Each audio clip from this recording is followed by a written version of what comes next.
మిత్రమా, మన దగ్గర ఎంత డబ్బు ఉన్నా ఆకలేస్తే తినేది అన్నమే.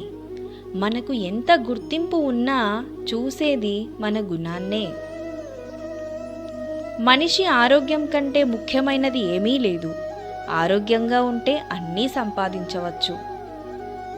ఒకరికి మేలు చేసి ఎప్పుడూ గుర్తుపెట్టుకోవద్దు, కానీ ఒకరు మనకు మేలు చేస్తే మాత్రం ఎప్పటికీ మర్చిపోవద్దు. మనిషి తాను పొందిన సాయాన్నైనా మర్చిపోతాడేమో కానీ తనకు తగిలిన గాయాన్ని మాత్రం మర్చిపోడు. ఏ పరిస్థితుల్లో ఉన్నా నీ కర్తవ్యం నీకు గుర్తుంటే జరగవలసిన పనులు అవే జరిగిపోతాయి.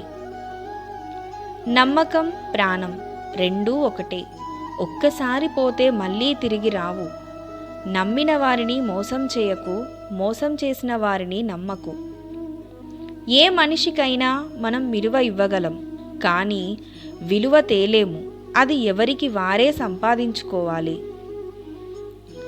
సాధించగలను అన్న నమ్మకం నీకుంటే చాలు, ఇతరులతో పని లేదు. నువ్వు నీ పనిలో బిజీగా ఉంటే ఏదైనా సాధ్యమే. నువ్వు ఖాళీగా ఉంటే అన్నీ అసాధ్యాలుగానే కనిపిస్తాయి. కాలం మనది కానప్పుడు మౌనమే ఉత్తమం. మౌనంతో ఎన్నో గెలవచ్చు, ఎన్నో సాధించవచ్చు. ఆపదలు, అపాయాలు నిన్ను హెచ్చరిస్తూనే ఉంటాయి. జాగ్రత్త పడు, కానీ భయపడకు. ఎవరు ఏం చెప్పినా విను, కానీ నీ అంతరాత్మ ఏం చెప్తుందో అది మాత్రమే చెయ్యి. ఎందుకంటే మనస్సాక్షిని మించిన గురువు ఎవరూ లేరు.